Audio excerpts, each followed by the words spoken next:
Alrighty, so what time did I manage to get on tonight? It's about 45 minutes later than I should have, but it is what it is. Oh, man, I am just super tired tonight. Where were we last time? Story ideas. We did Stargate.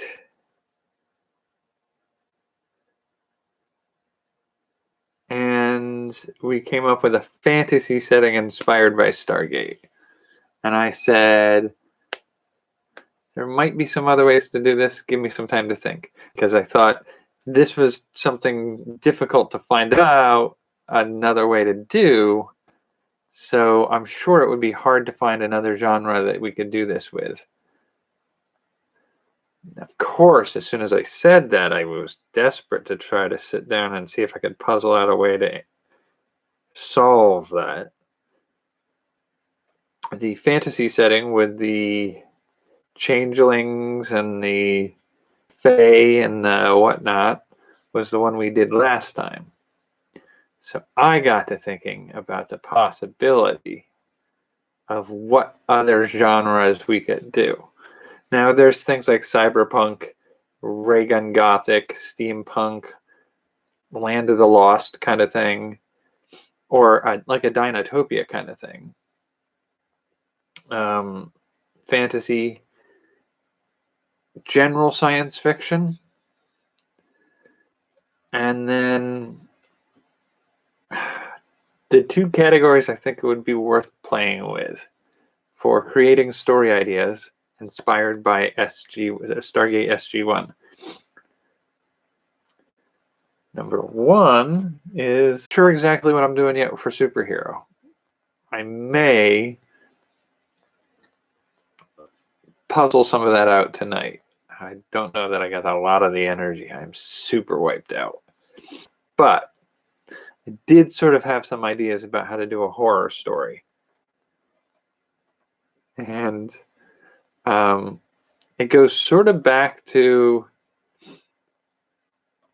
the idea that the archways in certain temples and churches might be doorways into heaven and hell and purgatory and things like that.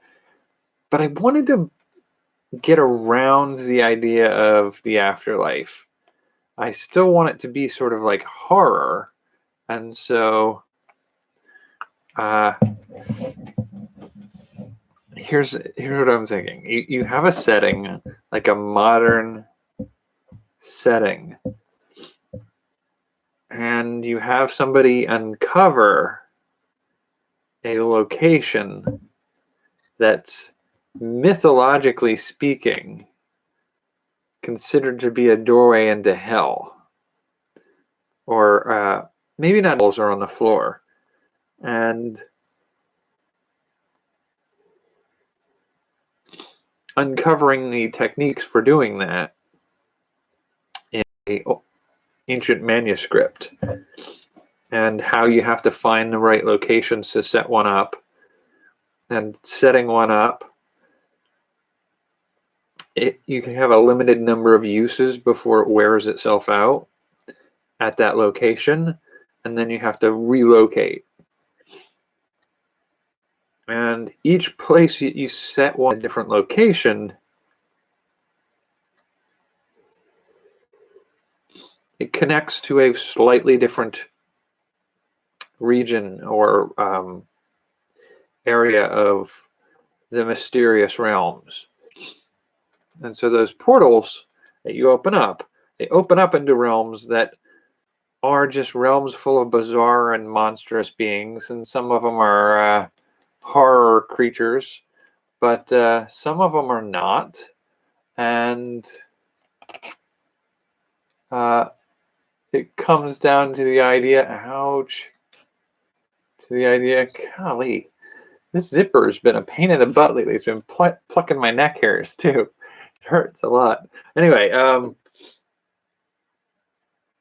the opening of portals to other realms full of monstrous seeming, unusual creatures through and horrifying that you could see how a superstitious population would consider them demons. So you have this might be a short one tonight, honestly. My energy level is not up for this, I don't think. You have, let's say, do you want to do high school student or a college student? I can imagine I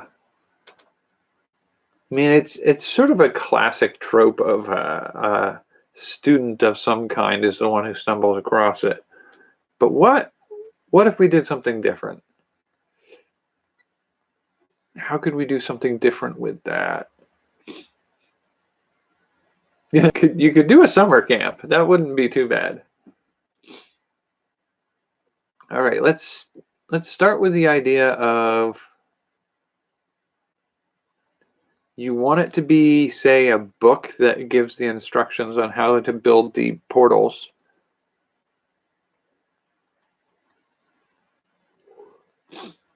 You want somebody who's interested enough to explore it.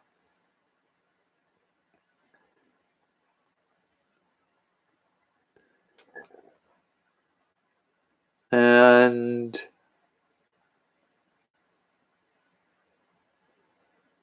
like the general storyline concept for Stargate SG1 is a government agency uncovers the Stargate on an expedition to, well, actually, an expedition uncovers the Stargate on a trip to Egypt. And it's put into a warehouse where it's uncovered sometime later and explored and then opened up.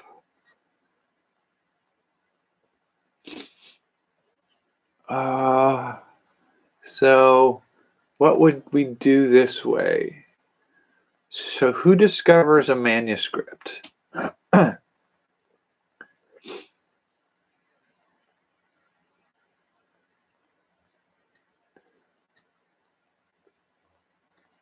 mean, you could do the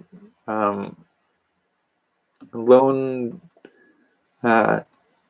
conspiracy nut, but I feel like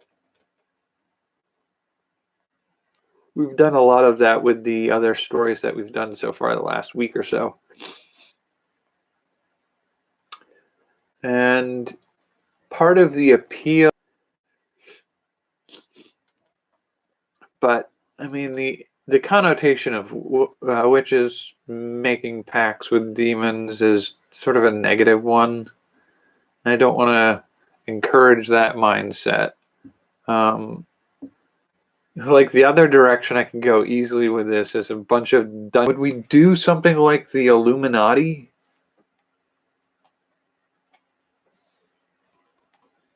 Oh, you could do a cult.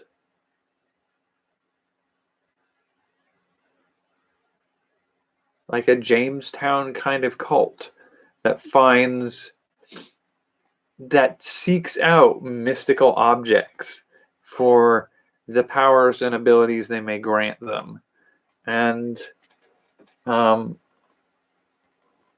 they find these books, and some kids, a group of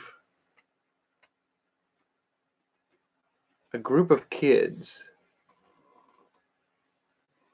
is playing around with objects, finds the book, enacts what they need to open the portals.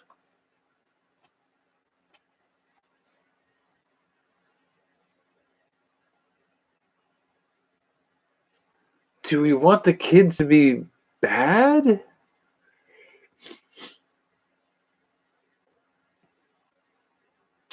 Oh, that's a tricky one.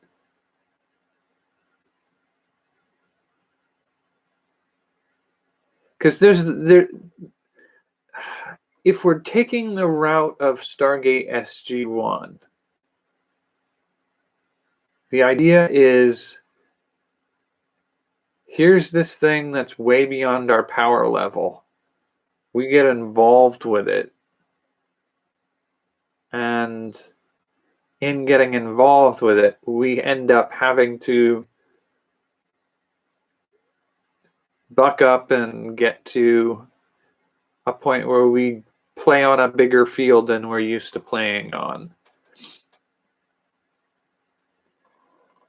Now, if you flip that over and make this horror, then you have, and I'm sure I'm pronouncing that in a way that makes some people laugh, but it's better than calling it horror. But the idea of, like, you start the story with a group of kids that belong to families that have joined a cult, and you can set that supernatural thriller, terror sort of story in that framework, and then they find access to this way to open portals, and they find what lies beyond the portals, and something comes back and starts murdering the people of the cult. Now, the cult itself could have been problematic to start with and been somewhat terrifying. And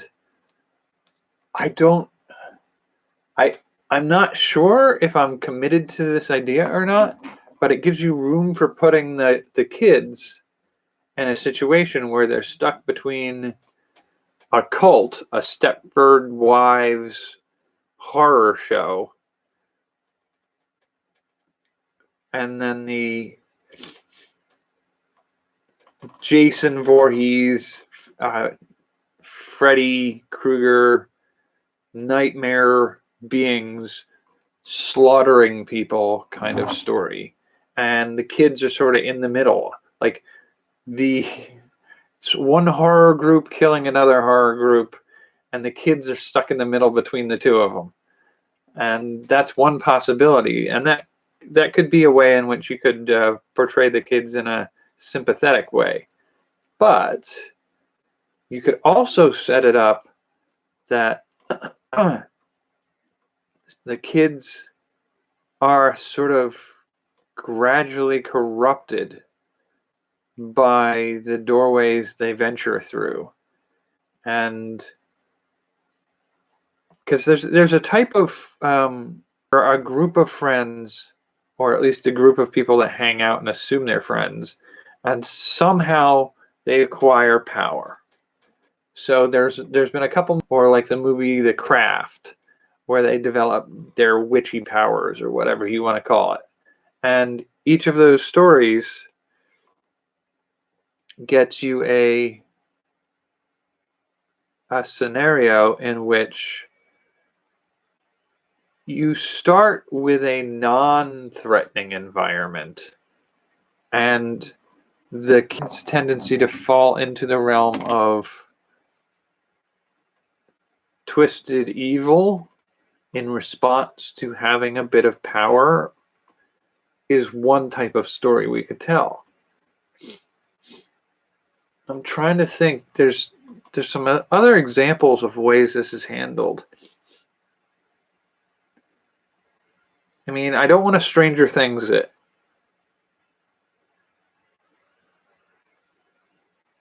But you could also do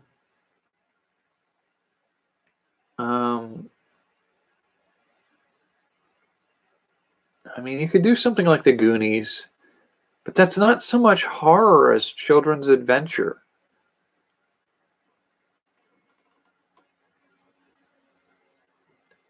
And if you go too far in one direction, it doesn't become horror anymore. At least it doesn't have that sense of like I don't want to say Aliens or something like that, but you lose a little bit of that if you set it up in such a way that the characters are not likable, and their biggest struggle isn't surviving the danger, it's resisting the temptation to control the danger. Like, you lose a little bit of that kind of horror aspect from the thing that makes a horror story, at least for me, work is you have to have a character that's a stand-in for the reader or the watcher. Somebody who, this is me, and you feel the terror of it because they're in a situation that we would find terrifying to be in. And you don't get that option if you start out with characters who are already bent on killing others as your main characters.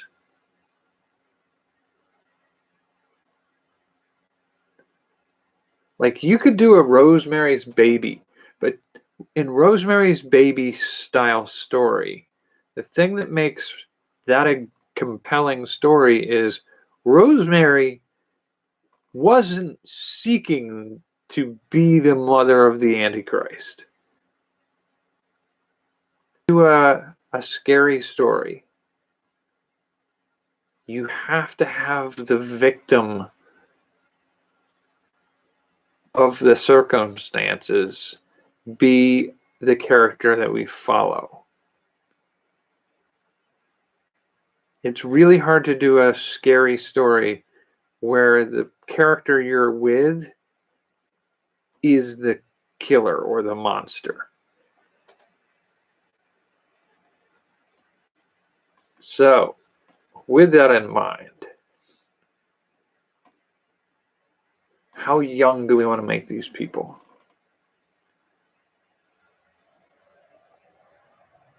Like, I'm thinking there's an equivalency we could do in the idea of Pan's Labyrinth. We have a little girl who finds a way into a supernatural realm through filled with horrors and nightmares.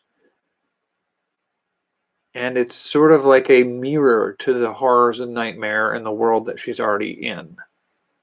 And I think this sort of fits with the idea of kids in a cult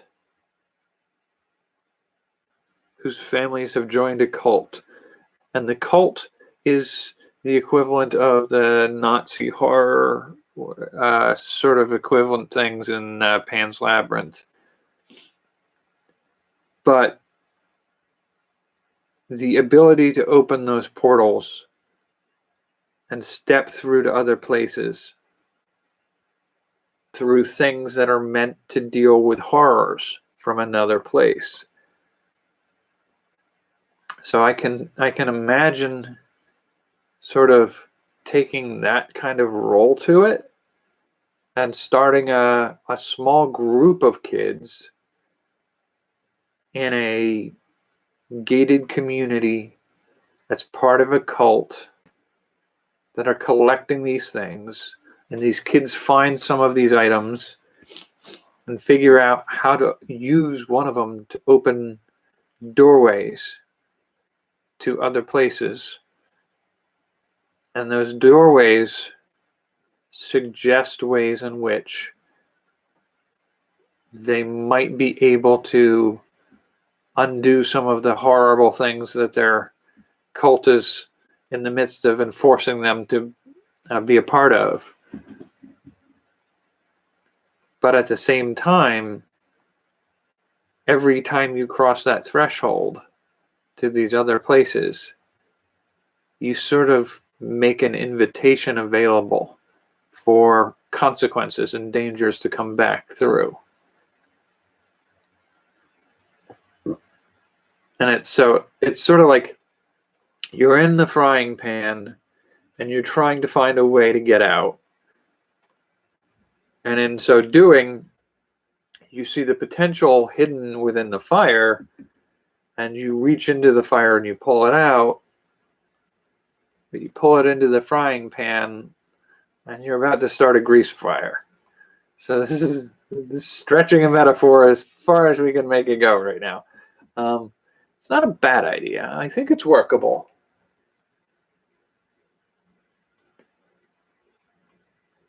And I feel like at a certain point, crossing that threshold across portals maybe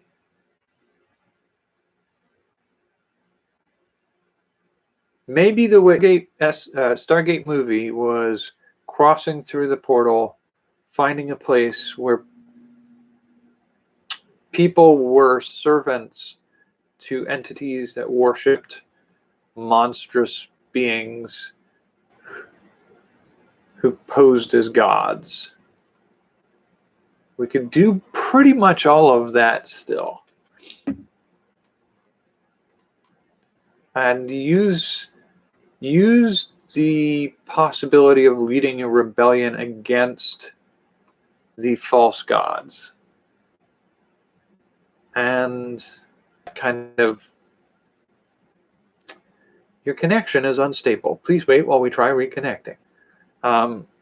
Supposedly the idea of potentially opening may have offered the opportunity for somebody else to know that your world is now available for reaching again. And so you may have started a process of portals punching through to our reality. And they come through and they can steal or kidnap or grab people. And so the very first episode of the TV series, if I remember correctly, was this gate is supposedly useless because the other gate on the other side is buried.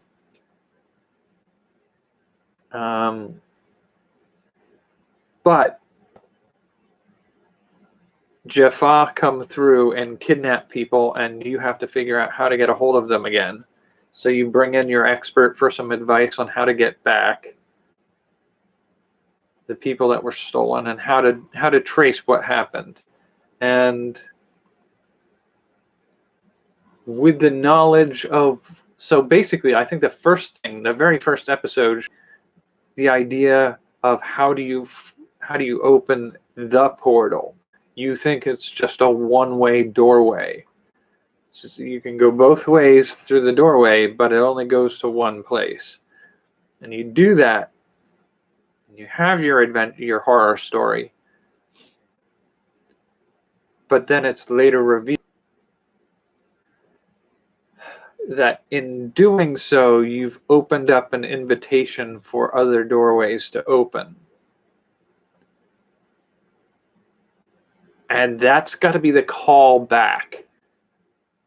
I think that's where you can come from, where you have kid first one. And the ones who survive the experience, if not all of them do, the ones who survive the experience are sort of brought back together when they realize that what they did all those years ago, or that year or so ago, opened a doorway that isn't closed anymore. And now more openings keep happening. And what we figure out in the first one is how they decide they close the doorway. So now we have a group of kids who seem to have an understanding of what nightmares lie beyond the gateways and how the gateways work, and feeling a bit responsible for reactivating the possibility of doorways. They have to go in and confront open. I will potentially see if I can figure out something maybe a little bit more for the horror story, but I also want to see if I can do the superhero story for tomorrow night. we'll see how that goes. Until then, take care. Have a good night. Let's see. I got it down here. I know I do. I should probably just read. There we go. Copy. Paste. And that way I don't have to type it out.